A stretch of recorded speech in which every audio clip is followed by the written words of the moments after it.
tokofungwa tokenda kutwa etenja tumibale na mwambikino tumibale na likuwa tokandi kotanga Romains chapitre 2 verset 11 à 13 na kombo ya tata mwana kumbi musantu po ete Nzambe akotalaka bilongi te po ete Nzambe akotalaka bilongi te bango nyonso basali masumu wana bajangi mibeko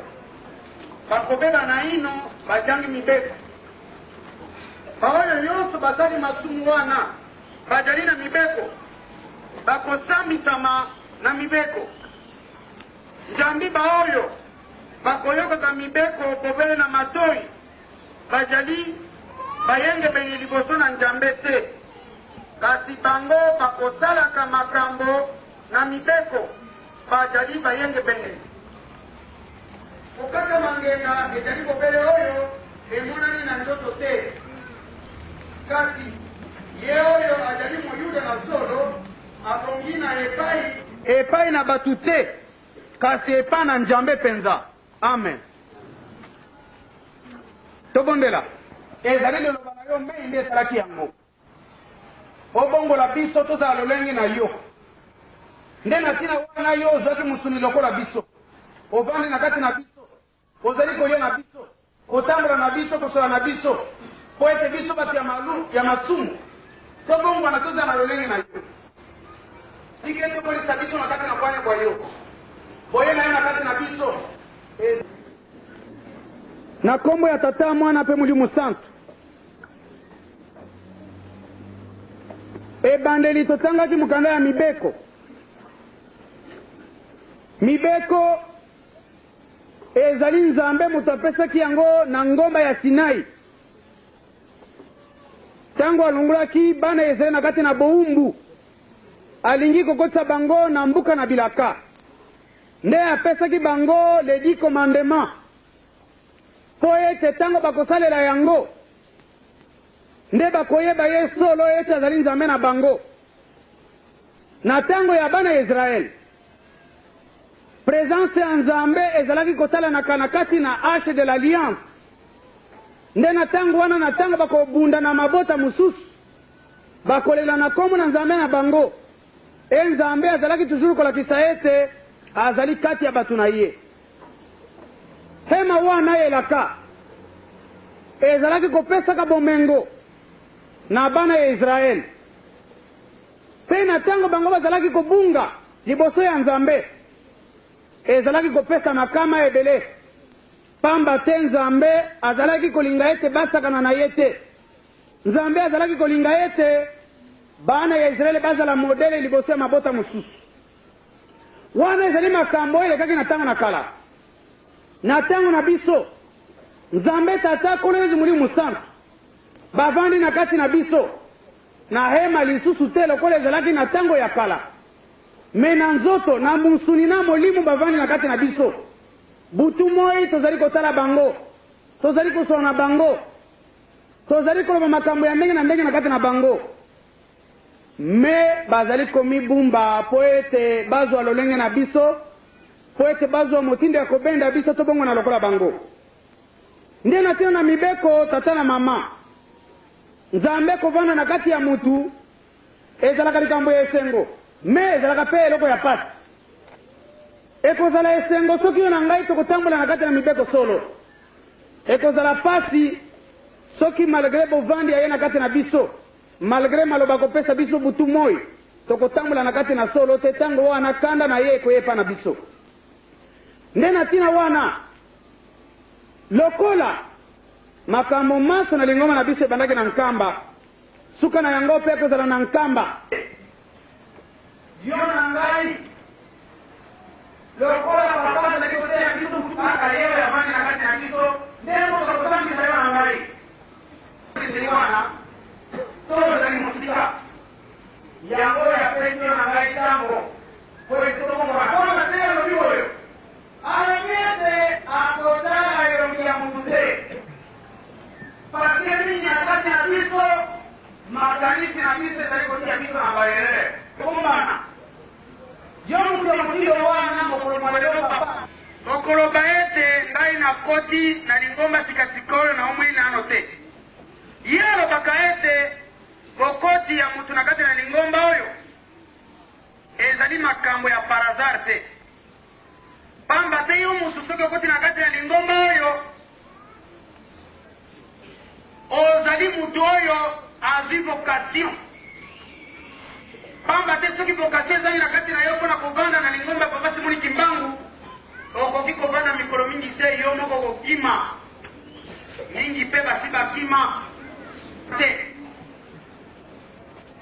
osi yo mibongisi ntango mosusu yo koloba ete po ozali mbuta mutu okoteyaka me yo okoteyaka ntango mosusu okopesa libondeli mutu ya maladi akomona malamu mpe bado na yo nde okokota na likolo ubie condition na ye ezali nde mutu ya mibeko na ntina wana ye aye koloba na Matayi na chapitre 5 kobanda na verset 21 alobi ete ezali baoyo bakolobaka nkolo te bakokota na kati na bokonzi na likolo te kasi baoyo bakosala mokano ya tata na ye yo kanisi tata na ye mutu mosusu bazali obele mutu moko komplete epai ya papa ayebisaki ngai bakombo na bango yo oyebi mpo ya nini ayebisaki yo bakombo na bango me ntango mosusu papa amoni ete yo ozali lokola bandoki wana nde yo komi super ntango mosusu yo ozali kolobela yo makambo wana pamba te makambo ya mutu wana ekokani na oyo na yo malamu mena yo tata na mama ozala mayele nde yango wana na mukanda oyo balobi na biso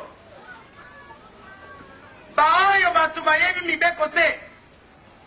bakosambisama na lolenge na bango yo moto oyebi mibeko okosambisama mpe na kati na mibeko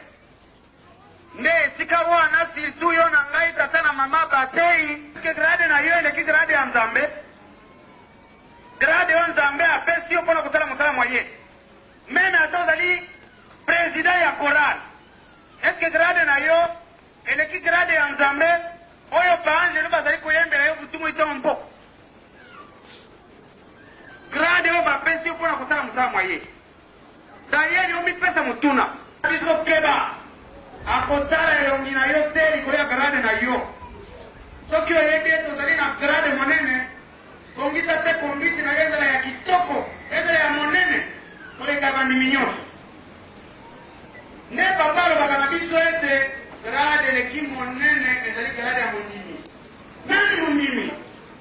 mondimi nde moto oyo akoyi makambo nyonso ya mokili akoyi makambo ya mabe ya monene te grade ya mondimi ya kipasele te ya kitelo te ya kilongi te ukieki representa te pamba te mingi te na tina na bagade wana ezalaka babala kaka makambo mosusu ye kolona bagade na ye akoyoka moselikona yalo makambo mosusu yalo yeto babala likona na ngai yawa soki meme na baetikete administratif tokoremplace ye en tant que représentant, en tant que pasteur, en tant que diacre, en tant que longue, en tant que dirigeant à groupe, est-ce que molimo na yo ezali pene na ye? Na molimo, yo tata ou bien mama, ya solo ozali ko représenter papa. Pamba te représenta ya solo ya nzambe, ndeyo yati nzambe na kati na motema na ye. Yo, na motema na yo. Est-ce que papa za na kati na yo? Na motema na yo. Sala nani examen de conscience? Na makambo oyo kosala ndako na yo na makambo oyo kosala libanda surtout na makambo oyo kosala na kati na lingomba est-ce que réellement papa aza na kati na yo soki batali yo na kamera ya molimo okomona na ya solo ete ozali mosali mwa nzambe ubie ozali lokola mutu ndenge bakorale se bayembi na njembo ozali ambasadere oyo satan atindi mpo na kotia mobulu na kati na lingomba yango wana papa alobi na yo na ngai alobi awa ete muyuda ya solo ezali moto oyo basali circoncision te parce que circoncision ezali makambo ya libanda muyuda ya solo ezali oyo kashe spirituel ezali na kati na motema na ye en bref papa alingi koloba nini papa alobi na yo na ngai ete kimbangiste ya solo ezali lokola biso na bino tolati bavere blanc te. Papa alingi koloba ete kimbangiste ya solo ezali mpo na monoko te. Omoni papa ofukami olobi papa papa papa. Ekuna na butu oza kosilisa bato na ye nye. Papa alobi kimbangiste ya solo nde mutu ya kobomba makambo na ngai na kati na motema na ye. Makambo ya papa na kati na motema na ye. Papa azali nani oyo azali kosenga biso tobomba makambo na ye na kati na motema. Tina moko ya kobomba ezali te. Mingi awa tozali kaka kokanisa ete soki tozalaka tanga papa Simon Kimbangu azalaki, soki tozalaka tanga oyo bamama mikala bazwaki mosala oyo wana papa Simon Kimbangu azali kolakisa ete motema na ye moko okosimba yango te. Yango wana lola ya papa Simon Kimbangu na lola ya papa Mwalongo ezali kaka eloko moko. Papa Simon Kimbangu na papa Mwalongo bazali batumika lete bazali oyo mutu moko. Tena tina ya mubulu wana kwamba te kososo wa mabisi za mkute. Papa azalaki oblige na tango bazali kumana lete papa Simon Kimbangu papa Simon matakate na bicha mulimi. Alumuli pote papa Simon Kimbangu ezalaki na kati ati poto na ye. Kona kwa kizalio na ngai ete ye na papa Simon Kimbangu bazali mutu moko. Mutu okokiko wabatete yeni papa Simon Kimbangu sanke wewe papa Mwalongo okokiko wabatete yeni papa yango wana papa azali kosena na yo na ngai tozala bakimanisa libanda te tozala bakimanisa ya tatu pamba te mutu akisai satana awa na kati na mokili ezali na kati na yo na ngai kuta na tango na kala azalaki kosala makambo ya makambi na kati na bato pamba te baprofete ya kala bazalaki kosala eloko moko te sanke papa Mwalongo apesa bango.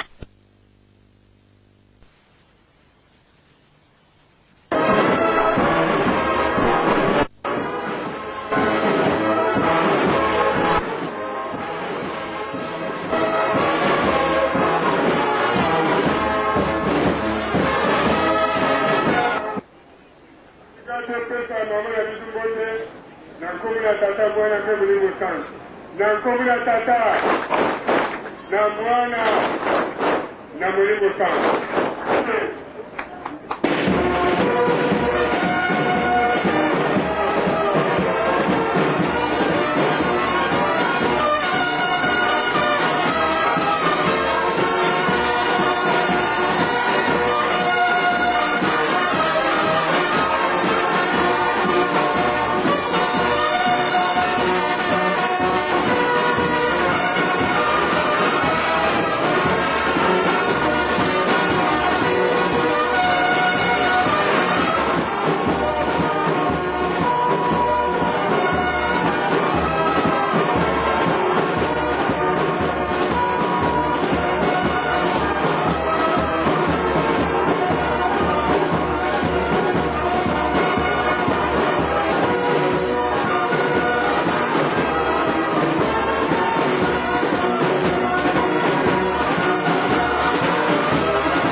komi ya tata mana pe elimu santo batata na mamama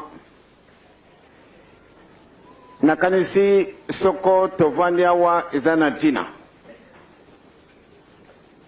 mukanda mabumo yi motei bisu malamu nzambe asengi bisu likamumoko alubiete mokolomango malamu ndebo pesanga biyango ezala mokolomanga yi pamba te ezali mokoloma ye biso tokaba te deka mwana totia yango solo en application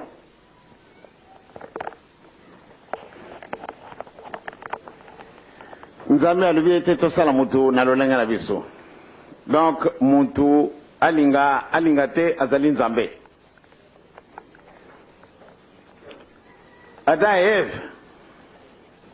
bazalaki na contact direct na ye moko nzambe tata akoli ye ezeli mosantu soko yango elobami kaka nzambe pamba te bango misato bazali moto moko ndenge nzambe alobi ete tosala mutu na lolenge na biso bele mabele mango mazalaki na puissance moko kosekana te tosi toyibi maoyo malekaki na ntango na kala na ndenge nini soko tookaki na likolo ezalaki le bon et le mauvais ange baange mosusu bazalaki ya malamu baange mosusu bazalaki malamu ya mabe pardon nzambe abengani baoyo bazalaki mauvais babwaki bango na libanda toyibi yango toyibi aussi eke satan alobi bon ye nzambe ndenge abwaki ngai awa kuna na likolo ezali ye awa na se ezali ngai yango wana nde mutu asalamaka kasi nzambe azalaki conscient nde oyo asali bakotungisa ye mingi na satan akabaki pouvoir apesi na tata na mama tata Adam na mama Eva donc bango mibale bazalaki na pouvoir ya kobenga na satana bakoko kolobana na tata nzambe bakoko kosolola na tata nzambe problème yango ezalaki na yango te pamba te bazalaki image bazalaka bapetwa me banda mokolo babebisi liaison na bango ekatanaki yango na répercussion immédiate nzambe akite na mboka na ye abengi Adamu wetu Adamu adingisi ngata azali awa ndenge nini wana de yo pesaki nga mwasi oyo nde moto akosi ngai nabebisi kobebesa na ngai nayibi malamu nde nasali mabe kasi ezali faute na mwasi na ngai nde nakamwi mbala na mbala tukukutana kawa esika mpwane nini boshaje esika solo mpamba te tobebisi tomemoni nde tozangi elamba ndenge nini boyebili wana yango wana nde accusation ya tata Adam na mama Eva accusation ya mama Eva epai ya nyoka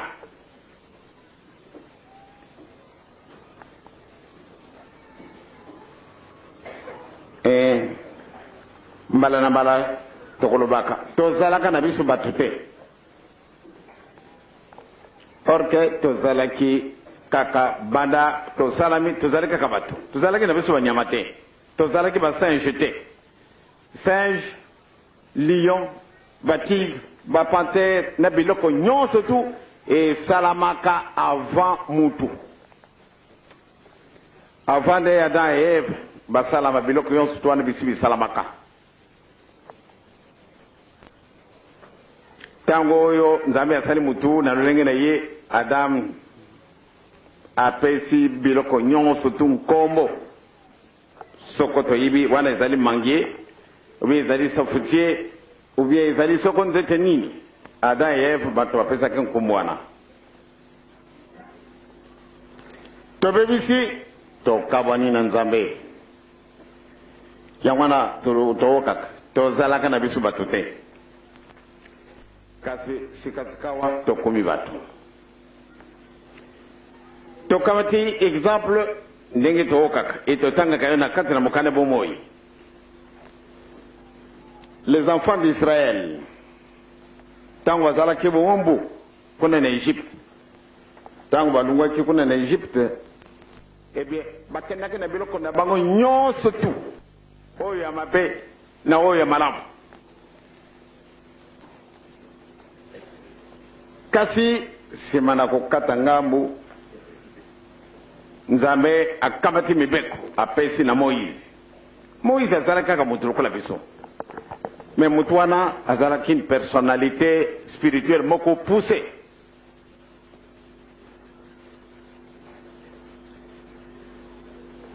pamba te azalaki na liaison directe na tata nzambe na nkolo Yesu na elimu santo mais ezali kukamwa tata Abraham ye mpe azalaki na liaison spirituelle tellement poussée epai ya tata nzambe pamba te bakokutana na nzambe tokamati mutu muntu Noe ye mpe liaison na ye ezalaki poussée pamba te nzambe ale ebongisa bwato Noe abongisi masuwa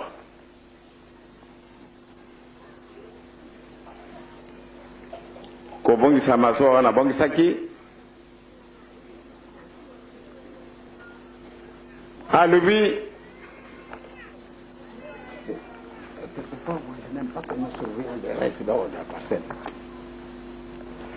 papa va surveillant makambo ngana boyaka wana bino bozalaka na kati na lupango te otalaka makambo za koleka na libanda Noé a vu l'ordre na tata nzambe bongisa masuwa bato baseki bato batioli kasi asalaki etango wana ekokaki mpe alobi ete bon kotesa bato kasi liboso kotesa banyama nyonso tu mibale donc liaison na ye na tata nzambe ezalaka très aigu na ndenge nini ndenge sikaseka naza koloba na micro soko kura ekatani moyen de source ezali te nakomema bino mosika te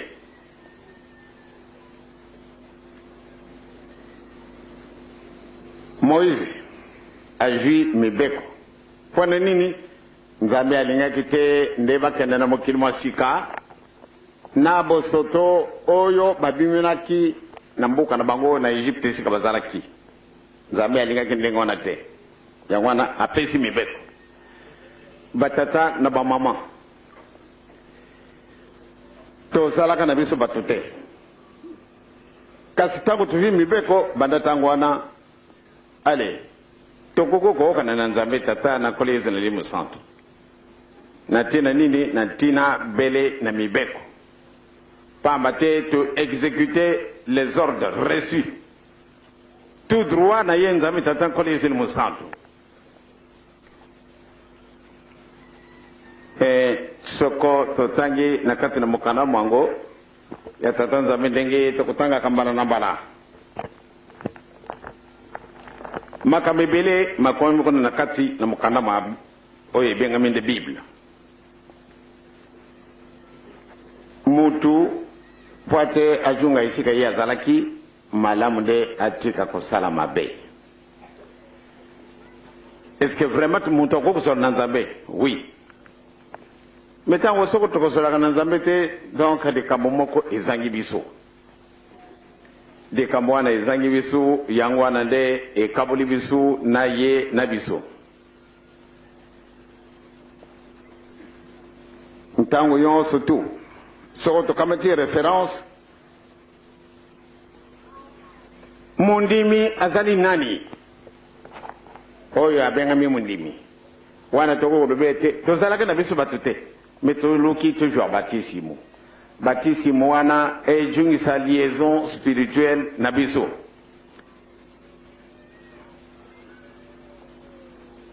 yango wana tolobaka ete awa na mokili bele bato misatu babutamaka na masumu te na korepete bini yango malgré bosi boyibi yango banda kala Adam azalaka na lisumu te mama Eve azalaka na lisumu te pamba te ezali lopanzi ya tata Adam kasi banda tango basali lisumu eh bien soko na kobuta mabajwaki yango te kasi bajwaki yango nsima oyo mosusu ezali kolo Yesu ye abutamaka na lisumu te pamba te azali mwana nzambe kasi likambo wana esalaka ngai pasi emingi to comprendre te mpwana nini ye Yesu mwana nzambe akenda kozwa batisimu eloko nini balongolaki orke na sacrement oyo ya batisimu ezali mpona kolongola masumu na biso kasi ye azalaki na yango te kasi azwaki batisimu batata na bamama ntango naokaki nzembo eyembaki korali se mayena nanga matamboli naoki lisusu kona na bajeteki bayemi nzembo esali ngai lisusu lokola soko eloko nini wana batata na ngai bamama na ngai soko balingi bayemba nzembo wana nzembo na bino oyo basengaki ambi abala ambi Isaki Yakobi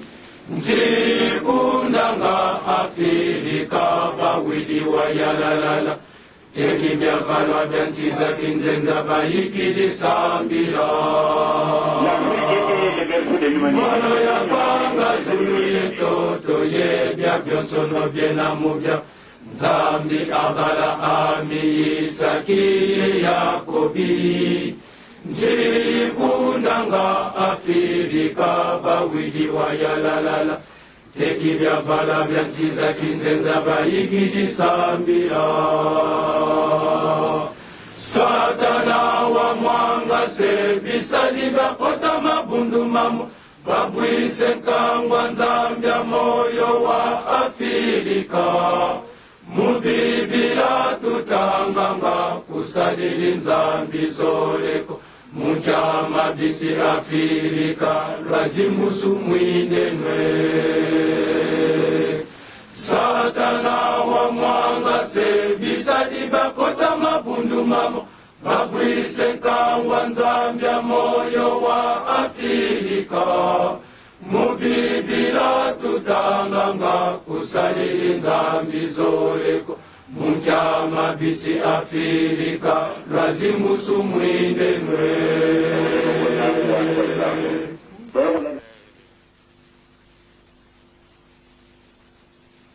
rien que des noms Yesu kasi en réalité bazana mayena ndingi mususu otali isika wana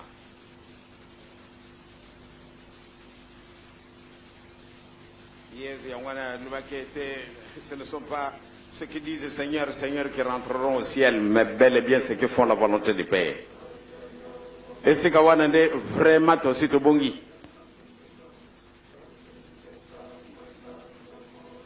Soko tozala kana mayele te, eh bien nakanisi rien que navanzemo na bisu nakanisi toko ko sala batu minene.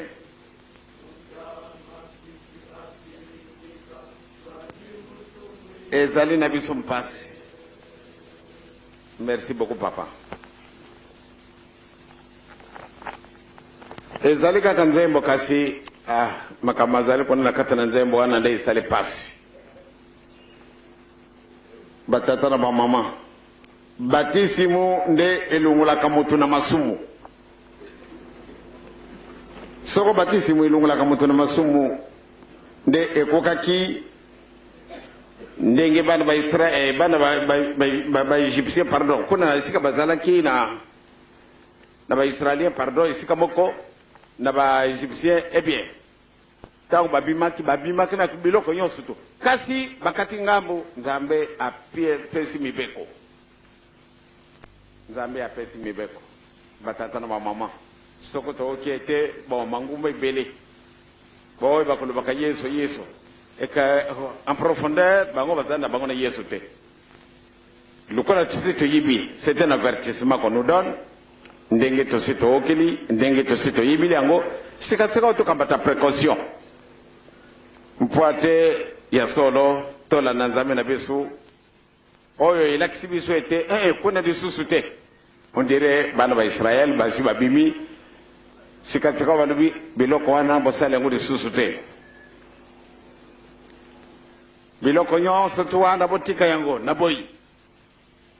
soko bozali na ngai mpuse bien boto sabele mibeko soko bolingi te bokokota na mboka wana te totanga ka yango ndenge nini batu bakotelaki kuna na la terre promise esika ilaka ebiso kokotela na la terre promise oyo Nzambe apesaka biso ilaka soko tozali bana na bolingo tozali bana na mibeko et tozali kosala mosala. Donc Nzambe asi amepesi solo na mutu pamba te periode tuzali yango ezali periode moko kusikana te une transition moko tozali yango na tango yo ezali transition moko surprenante bato bazalaki na makanisite nde tango yo tozali nde kokuzala na tango na biso ndenge biso bengami ete totunga lingumba we mais ekoka kuzala biso te nde balobaki ete biso totunga ndako kuna na nkamba nendako wana Nzambe tokoka kutunga yango biso te kasi Nzambe azali Nzambe ya mawa a proclamé à l'époque kamata mibeko botanga yango wana nde tokamati mibeko tozali kotanga kabutu moi po ate mutu azalaka mpe pempe na Nzambe. Donc tokamata likambo na biso au sérieux balobi na biso makambo manso oyo yake na bino na ntango bozalaki kuna bobwaka yango bokamata oyo yangai napesaka bino bana kala yango wana nde tokamati mibeko tozala ferme tokolonga na biso kaka soko tozali na bolingo e soko tokotambola na mibeko e soko totamboli na misala pamba te tozali moto kopesa biso te biso moko tomekaka komisalela bato mingi basi bamoni mwa mosala biso tosalaka ndenge tolobi soko okei na lutendele okekuta na bajeune na biso solo okokamwa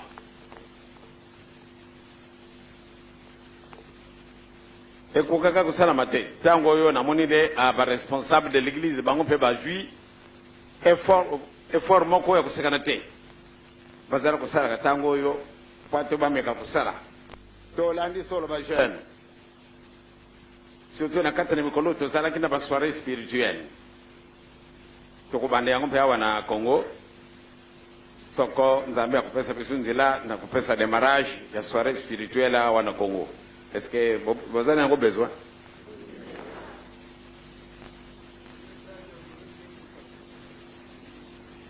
Eh bien, il y a solo ba mama na batata. Et puis si makanisi belé na batambo tsina nguma na biso. Pa bate tongo moni tokai na biso na makuluti na lutendele. Ndenge waza kusana musala. Pana nini tosito ibi malamu ete soko tosali misala tozali bana na mibeko tozali bana na bolingo tokolonga yango na bamama na ngai na batata na ngai mukumba yo Nzambe apesio alubi ete zala na bolingo zala mwana na mibeko tango tozalaki kuna tozalaki